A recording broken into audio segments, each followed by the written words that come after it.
Okay. Hey, everybody. Welcome to our live stream for September. Hope everyone's doing well out there. It's Friday afternoon here in Stockholm. So, I hope everyone is looking forward to the weekend.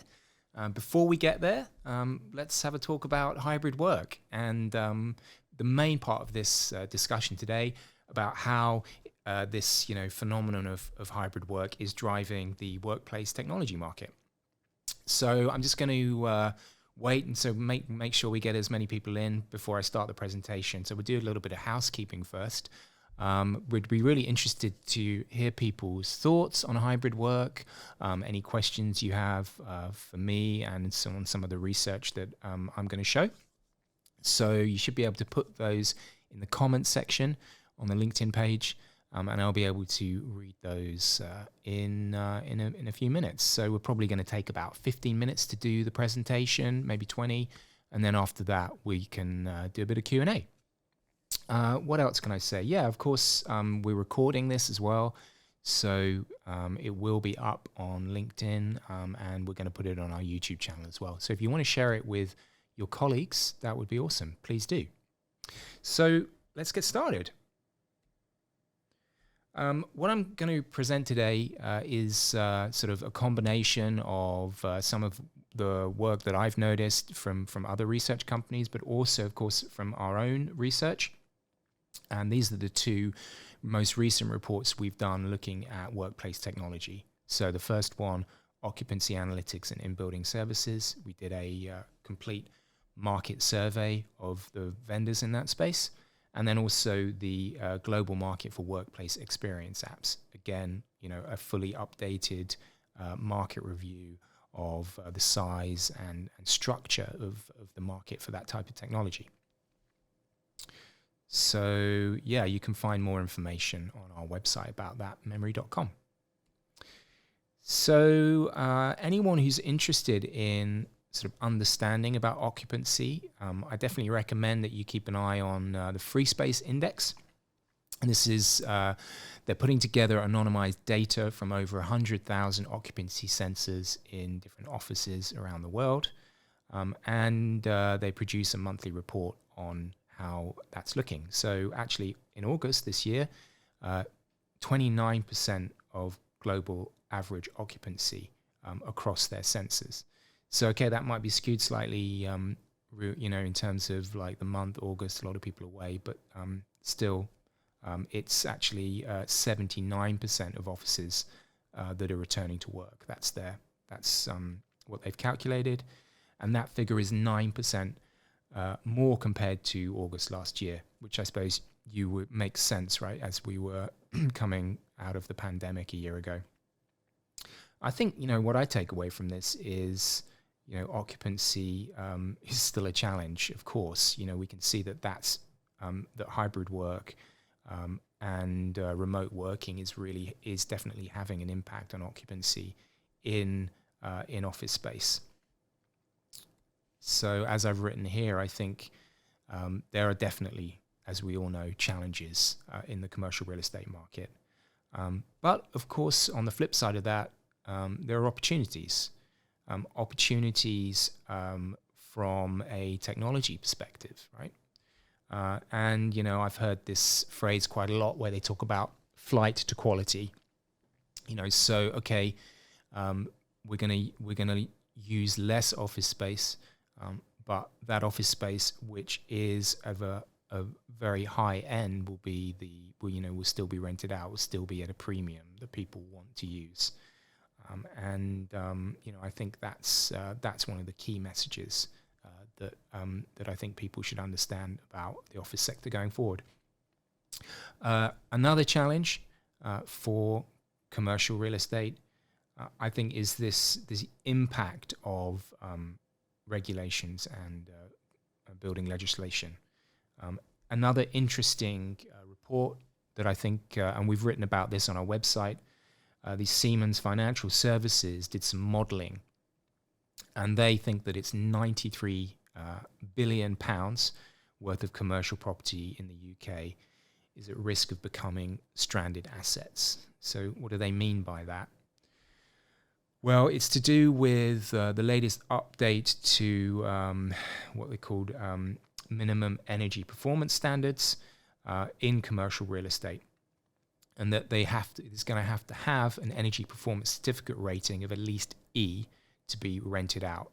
Of course, it can't be rented out. There's no income coming in. And even the government is suggesting that around 11.4% of existing commercial buildings in the UK would currently fail to meet that standard.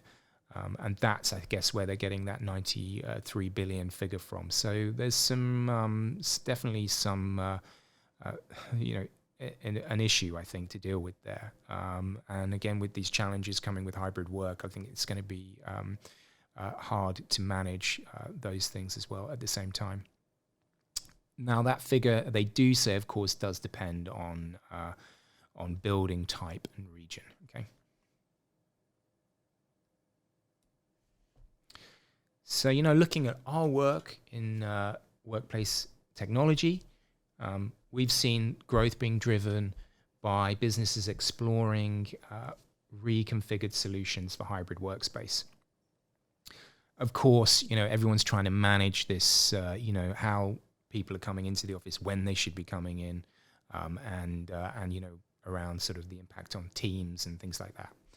I think obviously what we can all say is that hybrid work is, at least in the medium term, is very much here to stay, and companies need to manage that process, right? They need data to manage it.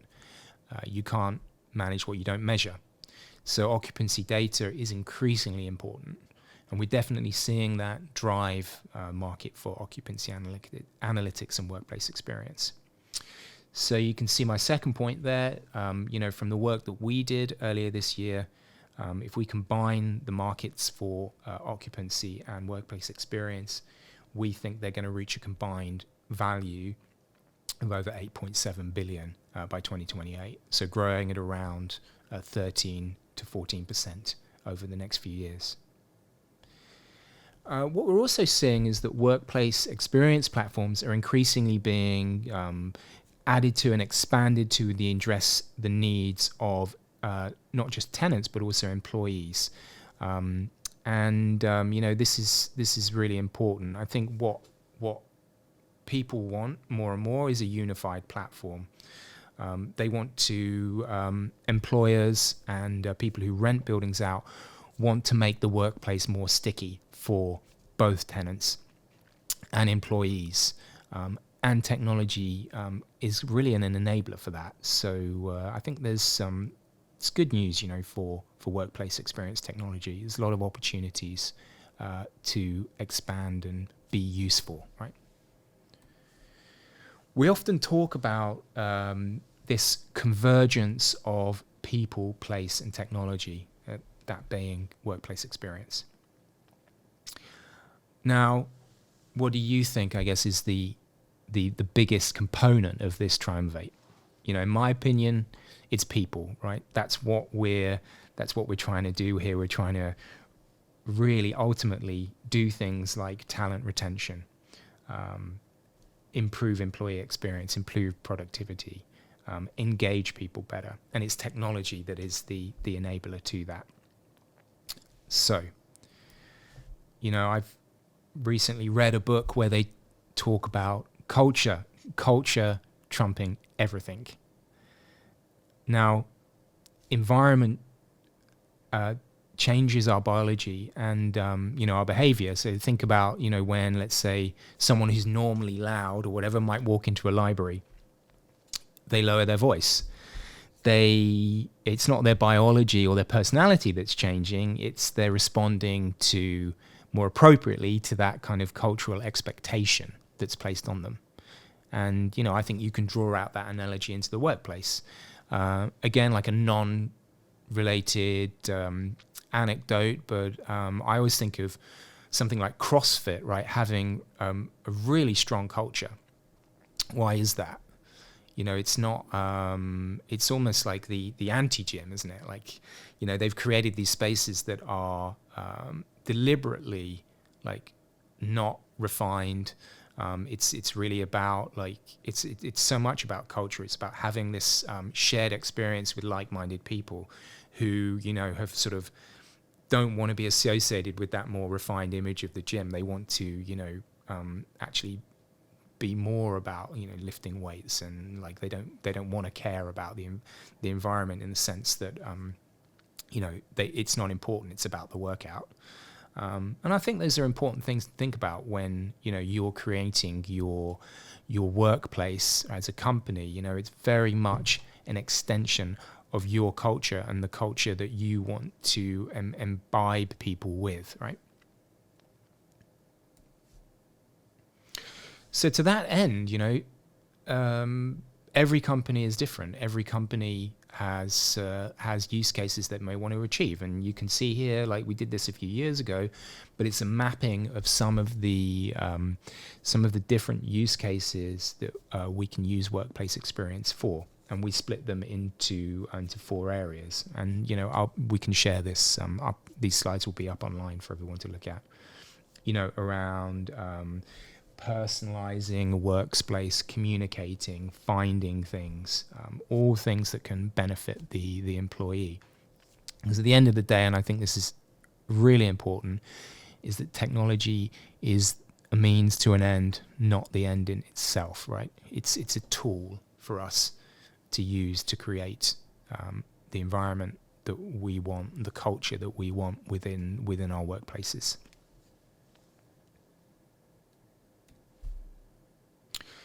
So just to finish, I've got a couple of slides on how I see the vendor landscape.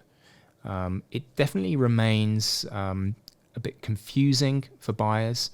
There's a lot of it's quite diverse, and I think from looking at some of the statistics, there's about 58% of those companies that we've identified that were formed in the last decade, and that's around 121, I think, in total. It does indicate that this is sort of a fairly low barrier to entry business, and there's been a lot of disruptive influences from software as a service, analytics, the Internet of Things. All of those things are combined to create this like very diverse and landscape. But again, from the buyer perspective, it's not always ideal, right? Like they want to be able to benchmark and compare and understand who can provide the service and the use case and deliver on the use cases that they want. So we need to, I think, collectively do some work on that. And I think these are some of the workplace management, occupancy analytics companies that we've identified as part of our research. It's not like everybody, but some of them. What can I say? I mean, there's definitely also been an uptick in workplace technology deals recently. I think in 2022 we saw quite a lot of consolidation in this space, and that's going to continue in our opinion for the next few years. I mean, our report, specifically our occupancy report, identified 151 acquisitions in the sector in the past 6 years. And actually that trend kind of aligns quite well with some of like the broader M&A activity we've observed in the smart building space and in the prop tech space. So I think there's been quite a lot of talk about, prop tech in the prop tech smart building space. Perhaps there's been sort of, and actually in VC in general, right, less deals being done. And yeah, I think from what we've seen so far in 2023, that's definitely the case, but there's still activity out there. There's still deals being done and money being raised. Just, I guess you will, if you're expecting to raise, then you're going to have a solid business case. So, would be happy to take people's questions now, or indeed like comments, anything you want to add, something I've missed, something I've got wrong.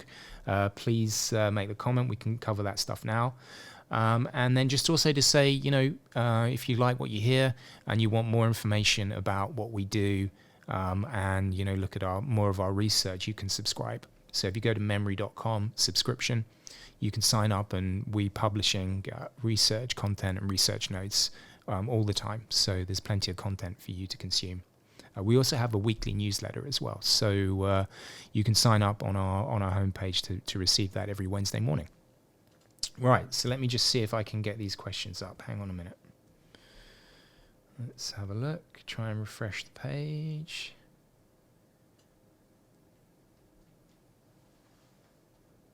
Okay. Yeah, okay. So a couple of comments here. One, definitely a confusing vendor and offering landscape. Really hard to understand the different offerings and verticals. What verticals do you see evolving in the future? Yeah, that's really good point. I mean, just specifically from the workplace technology, I think over the last few years, we have seen like obviously hybrid work come in, and people specifically either augmenting the kind of software and the applications that they already had to include that, or new companies coming to market with solutions to deal with that. I think, at some point soon we're going to be expecting Microsoft. They already announced a while back this application called Places. I'm not sure exactly when that is being launched or if it has already been launched, but I mean, given how how they bundled Teams with what they're already, with their package of software they're already doing, and what impact that had on the online communication. Be super interesting to see how Places impacts the hybrid workplace experience market. I think in terms of other types of software, definitely, as I mentioned before, we're seeing consolidation. I think we're seeing things come together more in unified platforms. So whilst before you may have had one supplier for occupancy analytics and doing that, and yes, of course, that data can feed into other things, or you may have some user interface where you can see occupancy. I think what from when I talk to buyers, they're more interested now in having or at least having that in one platform with other software as well that they can utilize. That feeding into more on the workplace management and a side of things as well. Yeah. Any more questions or comments? Let's have a look. Yes, one here. How will companies know which metrics are most important to get right to make the workplace attractive for employees? I mean, that's a fantastic question. Again, this is just my opinion. It comes back to, for me, to culture and use cases. What is it that you want? What is it that you want your employees to feel? What kind of culture do you want to develop? And when you work back from that, you can understand then what it is that the use cases that you want to deliver. But I mean, if we're just talking about metrics that make things attractiveness, I think some of the obvious ones are things like air quality. That's important. Lighting, human-centric lighting as well. There is, with both of these things, there's evidence out there to suggest it is improving on productivity. So I think it could be metrics that you want to manage. Of course, temperature, humidity, those things as well. And in its most basic form, occupancy.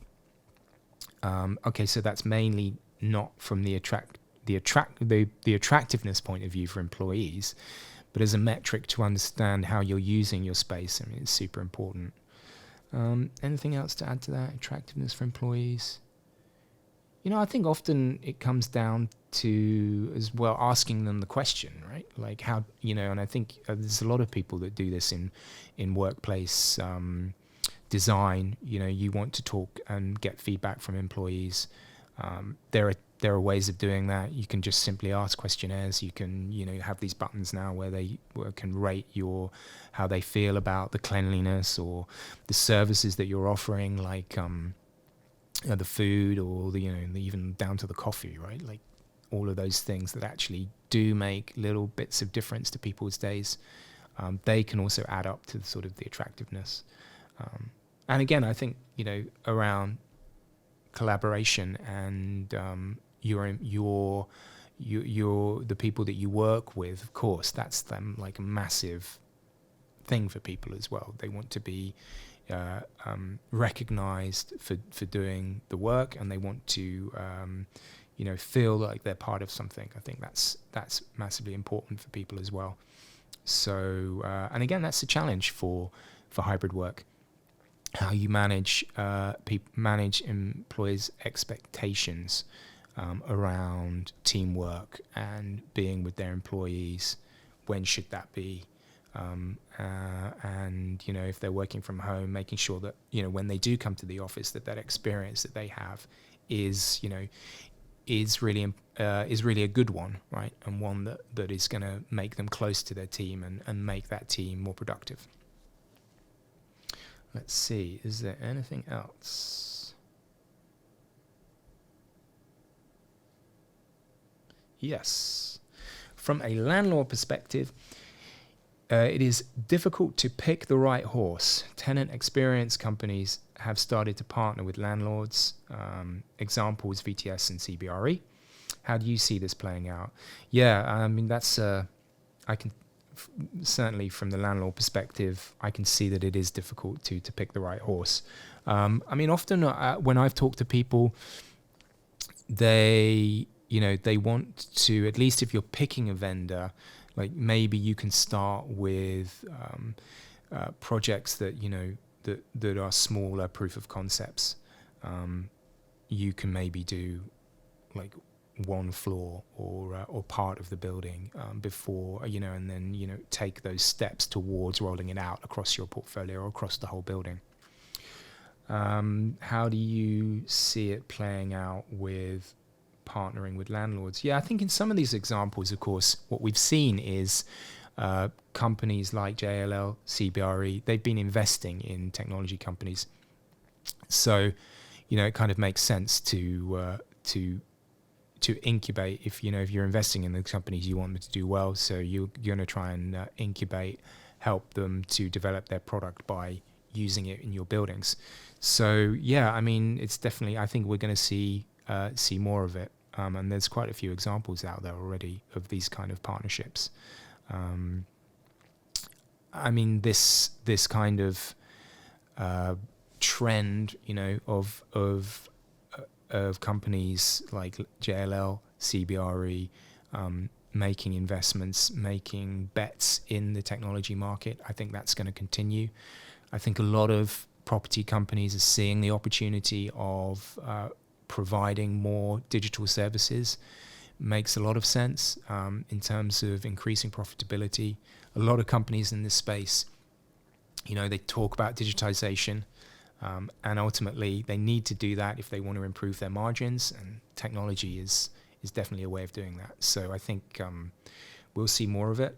We'll, how it plays out is a good point. I don't really have a crystal ball, except that I think it will, as a trend, it will continue. But whether you say, well, will they develop the companies that are eventually become the market leaders? Not so clear about that, but I think it gives them a massive opportunity, right? From the vendor perspective, to be able to, have a partner like a massive global property company use your technology in their buildings, get real world experience at scale. Like it's massive, it's crucial to their business. So I think as a partnership, it makes a hell of a lot of sense. Let's see if there are any more questions. Well, I think that's it for now. If anyone has anything more to say, any more comments, then, please put it in the chat. Is there one more? Let's have a look. Maybe I missed it. I'm not seeing it, Andreas. Maybe you can give it to me. Thank you. There we go. I'll back up. Okay, thanks. Do you see resistance among the vendors to align to the common standard of, for example, real estate core? Other standards are available. It would be beneficial for the tenants in the long run, so they easily can shift from different application. Okay, resistance among the vendors to align on a common standard.